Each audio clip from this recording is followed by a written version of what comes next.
हुकूमत का तहरीक इंसाफ पर पाबंदी लगाने का फैसला। बानी पीटीआई आरिफ अलवी कासिम सूरी के खिलाफ आर्टिकल 6 के तहत कार्रवाई का ऐलान। विफाकी काबीना की मंजूरी के बाद रेफरेंस सुप्रीम कोर्ट भेजा जाएगा। वफाकी हुकूमत पीटीआई को बैन करने के लिए केस मूव करेगी। तहरीक इंसाफ पे पाबंदी लगाने जा रहे हैं और हम ये समझते हैं कि आईने पाकिस्तान के तहत आर्टिकल 17 है जो पॉलिटिकल पार्टीज़ को बैन करने के हवाले से इख्तियार देता है वफाकी हुकूमत को, और ये सुप्रीम कोर्ट में मामला भेजा जाएगा। इन तमाम तर चीज़ों को, फॉरेन फंडिंग के फैसले को देखते हुए, 9 मई के हमलों को देखते हुए, साइफर वाली एपिसोड को देखते हुए और अमेरिका में जो आपने रेजोल्यूशन पास करवाया इसको देखते हुए हम ये समझते हैं कि बहुत क्रेडिबल एविडेंस मौजूद है कि तहरीक इंसाफ पर पाबंदी लगाई जाए। वफाकी हुकूमत का बड़ा फैसला, पीटीआई पर पाबंदी लगाने की तैयारी। इस्लामाबाद में न्यूज कॉन्फ्रेंस करते हुए वफाकी वजीर अता तारड़ ने हुकूमत के फैसलों बारे आगाह किया। हुकूमत ने यह फैसला किया है कि तब के सदर आरिफ अलवी, तब के वजीर आजम इमरान न्याजी और तब के डिप्टी स्पीकर कासिम सूरी के खिलाफ रेफरेंस मूव किया जाए, और ये आर्टिकल 6 का रेफरेंस जो है ये भी काबीना से मंजूरी के बाद सुप्रीम कोर्ट को भिजवाया जाएगा।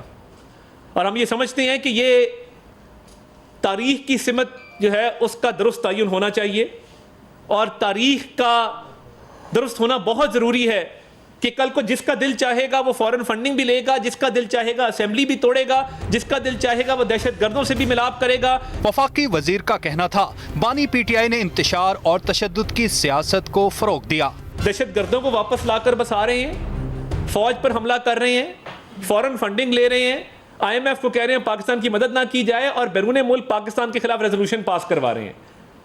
ये किसी और सियासी जमात ने किया था तो आपने चौराहे में उनको लटका देना था। अता तारड़ ने मजीद कहा, तहरीक इंसाफ ने IMF डील को सबोताज किया, मुल्क को डिफॉल्ट के धाने पर पहुंचाया और साइफर के साथ खिलवाड़ किया। Khalid Mahmood, Express News, Islamabad. दूसरी जानिब चेयरमैन पीटीआई बैरिस्टर गोहर कहते हैं पाबंदी का हुकूमती बयान अदालती फैसले की खिलाफ वर्जी है। उमर अयूब का कहना है कि मुल्क में जमहूरियत चाहते हैं। पाकिस्तान तहरीक इंसाफ ये समझती है कि ये आदलिया पे वार किया गया है और ये आदलिया को कमज़ोर करने की कोशिश की गई है। डॉन लीक्स वाले ये हैं, पानामा वाला ये है, सुप्रीम कोर्ट पे अटैक करने वाले ये हैं, और ये वही लीडर है जिसका पाकिस्तान मुखालिफ बयान किसी बैन अल-अक़वामी अदालत में इस्तेमाल हुआ है। ये वही है, बैन लगना है तो इन पे लग जाए। इनको कहो जिस वक्त ये कहा करता था मुझे क्यों निकाला, उनकी स्टेटमेंट निकाले, 2 स्टेटमेंट इनफ है।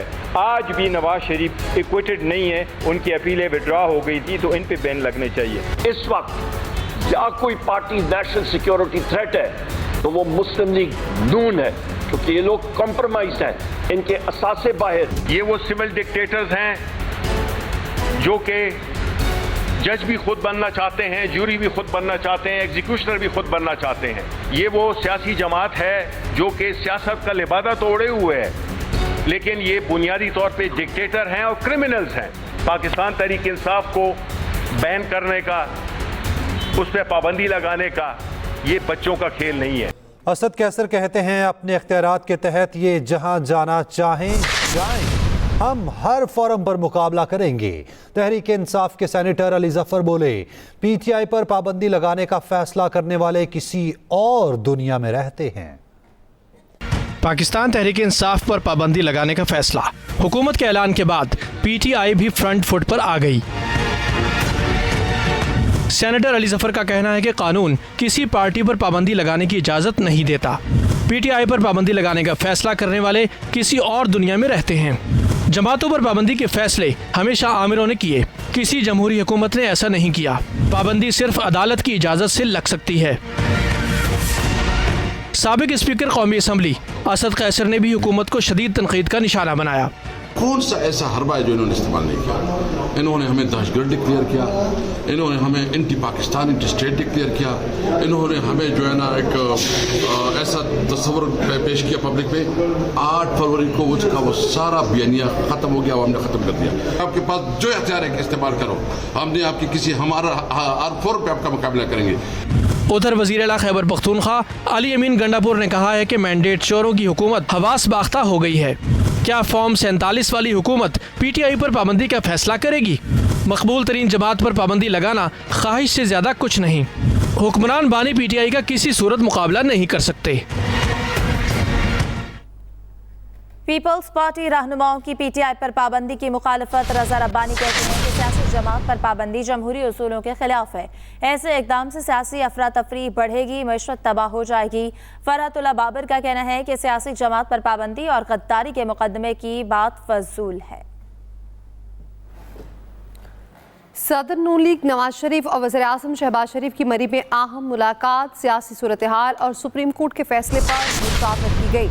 वज़ीर पंजाब मरीम नवाज भी मुलाकात में शरीक हुई। अहम खबर, सदर नून लीग नवाज शरीफ और वज़ीर आज़म शहबाज शरीफ की मरी में अहम मुलाकात हुई। सियासी कुव्वतों के खिलाफ ताकत का इस्तेमाल मसाइल का हल नहीं, सियासी इंतशार बढ़ेगा। सरकार जीतवाई मौलाना फजल रहमान का कहना है, मसाइल का हल मुल्क में असर नौ शफाफ इंतखाबात कराने में मुज़म्मिर है। ताकतवर हल्के जितना जल्द इस हकीकत को समझ आएंगे, मुल्क के लिए बेहतर होगा। नून लीग की रहनुमा तलाल चौधरी का कहना है, हमें पता था पाबंदी के फैसले पर तनकीद होगी। हुकूमत रेफरेंस भेज रही है, फैसला सुप्रीम कोर्ट ने करना है। रियासत मुखालिफ सरगर्मियों में अमली तौर पर 9 मई की बगावत से लेकर IMF के खत, साइफर तक हर चीज मौजूद हो। हमने आखिरी दम तक ये इंतजार किया कि ये इकदाम ना उठाए जाएं, मगर जब निज़ाम इंसाफ पाकिस्तान को इंसाफ देने में नाकाम रहा तो फिर मजबूरन वफाकी हुकूमत ने वो इकदाम उठाया जो सियासी पार्टी के तौर पर हमारे लिए उठाना बहुत मुश्किल था। आज की हुकूमती न्यूज़ कॉन्फ्रेंस के बाद मुश्ताक यूसुफी मरहूम बहुत याद आए। साबिक सदर आरिफ अलवी कहते हैं कि मुश्ताक यूसुफी कहते थे, तुम बातें तो आदमियों जैसी करते हो लेकिन जज्बात घोड़े जैसे हैं, इसमें अक्ल का जिक्र नहीं है, वरना वो किसी और जानवर से भी तशबीह दे सकते थे। रहनुमा पीटीआई जुल्फे बुखारी का कहना है कि अता तारड़ का शुक्रिया, आपकी कोशिश ने हमारा काम आसान कर दिया। पीटीआई पर पाबंदी का फैसला फस्तायत की मिसाल है। अमीर जमात इस्लामी हाफिज नईमुर रहमान का रद्द-ए-अमल कहा, जमहूरी मुआशरों में इन फैसलों की कोई गुंजाइश नहीं, सिर्फ आमिराना सोच रखने वाली जमातें ही ऐसे गासिबाना फैसले कर सकती हैं। खुदा जिसे तबाह करना चाहता है उसे तबाह करने से पहले पागल कर देता है। साबिक सेनेटर मुशाहिद हुसैन सैयद का पीटीआई पर पाबंदी के हुकूमती फैसले पर रद्द-ए-अमल। कहा, तारीख से कोई सबक नहीं सीखा गया, पुरानी गलतियां दोहराई गईं। अलविदा सियासी इस्तेहकाम, अलविदा सरमायाकारी। सरबराह अवाम पाकिस्तान पार्टी ने पीटीआई पर पाबंदी की मुखालफत कर दी। शाहिद खाकान अब्बासी कहते हैं, सियासी जमातों को बैन करने की कोई मिसाल मौजूद नहीं, टेबल पर आने के अलावा कोई और रास्ता नहीं। हुकूमत जो है वो पीटीआई को बैन करना चाहती है, इसकी कोई मिसाल पाकिस्तान में नहीं है। किसी जमहूरी हुकूमत ने दूसरी पॉलिटिकल जमातों को बैन नहीं किया। आप किस तरफ जा रहे हैं कि मुल्क को किस तरफ लेकर जा रहे हैं? आज मुल्क को जरूरत है जोड़ने की, आप मुल्क में मजीद तफरीक डालना चाहते हैं। आर्टिकल 6 लगाने की बात चल रही है, तो बड़ा शौक है आर्टिकल 6 का, हर बात में आर्टिकल 6 की बात करते हैं। जो आर्टिकल 6 लगा तो फिर बहुत से लोगों पे लग जाएगा, जो आज हुकूमत में इन पे भी लग जाएगा। बड़ी एहतियात के साथ ये काम हमें करना चाहिए। आज कोई और रास्ता नहीं है, आपको एक टेबल पे बैठना पड़ेगा। इमरान खान साहब ने हमें जेल में डाला, अब हम उसको जेल में डाल रहे हैं, अब सब मिलकर किसी और को जेल में डालेंगे, ये कौन सी सियासत है? पीटीआई पर पाबंदी का फैसला गैर आईनी है, फौरी वापस लिया जाए। ह्यूमन राइट्स कमीशन पाकिस्तान का हुकूमती फैसले पर रद्द-ए-अमल। कहा, सुप्रीम कोर्ट ने मुतफ़िका फैसला दिया, पीटीआई एक सियासी जमात है, जमहूरी हुकूमत इस तरह के इक़दामात की मुतहम्मिल नहीं हो सकती। ऐसे इक़दाम से पोलराइजेशन और तशद्दुद के अलावा कुछ हासिल नहीं होगा। सीनियर वज़ीर सिंध शर्जील नामीमन कहते हैं, आज जो कुछ भी हुआ वो पीटीआई क़यादत के रवैये और उनकी इंतहा पसंदाना पॉलिसियों की वजह से हुआ। बानी पीटीआई खुद इस सूरत हाल के जिम्मेदार हैं। तशद्दुद, इंतहा पसंदी और फाशिज्म पाकिस्तान की सियासत के साथ नहीं चल सकते। नून लीग ने मखसूस नशिस्तें पीटीआई को देने पर नजरसानी अपील दायर कर दी, मौक़िफ़ अपनाया। सुप्रीम कोर्ट का काम आइन की तशरीह करना है, कानून साजी नहीं। नून लीग ने मखसूस नशिस्तें पीटीआई को देने पर नजरसानी अपील दायर कर दी।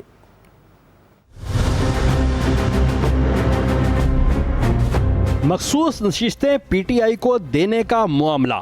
मुस्लिम लीग नून ने पहली नजरसानी दरख्वास्त सुप्रीम कोर्ट में दायर कर दी। नजरसानी दरख्वास्त एडवोकेट हारिस अजमत के जरिए सुप्रीम कोर्ट में दायर की गई। क्या आइन की तशरीह करना और आइन में तरमीम करना क्या पार्लिमान का इख्तियार नहीं है? क्या ये इख्तियार पार्लिमान को नहीं हासिल कि वो आइनी तरमीम भी कर सके, वो कानून में भी तरमीम कर सके? क्या ये फैसला कर लिया गया है कि आइन जो मर्जी कहे, एक पॉलिटिकल पार्टी को ये हक दिया जाएगा जो वो हक नहीं रखती? नजरसानी दरख्वास्त में मौक़िफ़ अख्तियार किया गया है। PTI केस में फरीक ही नहीं थी। PTI जब अदालती कार्रवाई में शामिल ही नहीं थी तो उसे नशिस्तें कैसे दी जा सकती हैं? 12 जुलाई के मुख्तसर हुक्मनामे को कलअदम करार दिया जाए और सुप्रीम कोर्ट हुक्म इम्तना जारी करे। तमाम अदालती फोरम्स पर यह सवाल ज़ेरे बहस रहा, क्या सुन्नी इत्तेहाद कौंसिल मखसूस नशिस्तों की हकदार है या नहीं? सुन्नी इत्तेहाद कौंसिल और PTI दो अलग अलग सियासी जमातें हैं। जाहिर सुप्रीम कोर्ट ने सुन्नी इत्तेहाद कौंसिल और PTI को एक ही सियासी जमात के तौर पर ट्रीट किया।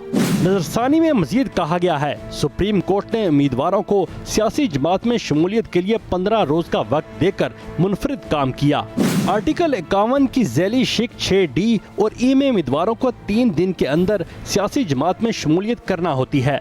किसी सियासी जमात के उम्मीदवार को 15 दिन में पार्टी शमूलियत का कहना खिलाफे आइन है। तफसीली फैसला आने के बाद अज़ाफ़ी ग्राउंड लेने के लिए हक बजानिब है। सुप्रीम कोर्ट का काम तशरीह करना है, कानून साजी करना नहीं। Jahanzeb Abbasi, express news, Islamabad. दूसरी जानिब 9 मई के मुकदमात में शाह महमूद कुरैशी पर फर्द जुर्म आयद कर दी गई। लाहौर की इंसदाद दहशतगर्दी अदालत ने आइंदा समात पर गवाहान को तलब कर लिया है। केस की मजीद समात 22 जुलाई तक मुलतवी कर दी गई। इस्लामाबाद हाई कोर्ट ने पुलिस को जुमेरात तक सनम जावेद की गिरफ्तारी से रोक दिया। अदालत ने सनम जावेद के खिलाफ 1 साल का मुकम्मल रिकॉर्ड पेश करने का हुक्म। अदालत ने सनम जावेद को घर जाने की इजाजत दे दी। अदालत का कहना है कि सनम जावेद इस दौरान एक भी लफ्ज बोली तो अदालत अपना ऑर्डर वापस ले लेगी।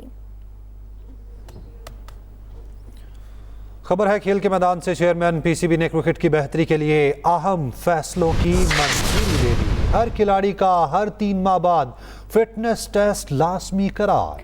गैरी कर्स्टन और जेसन गिलस्पी भी सिलेक्शन कमेटी में शामिल। पाकिस्तान क्रिकेट को दुरुस्त समत में गामजन करने का challenge. Chairman PCB Mohsin Naqvi के बड़े फैसले। टीम में ग्रुपिंग बर्दाश्त नहीं की जाएगी। फिटनेस और डिसिप्लिन पर कोई समझौता नहीं किया जाएगा। टीम में सर्जरी के हवाले से नेशनल क्रिकेट एकेडमी में अहम बैठक। मोहसिन नकवी का कहना है कि हर खिलाड़ी का 3 माह बाद फिटनेस टेस्ट लाजमी होगा। खिलाड़ियों को डोमेस्टिक क्रिकेट लाजमी खेलना होगी। डिसिप्लिन की खिलाफ वर्जी करने वाले की टीम में जगह नहीं होगी।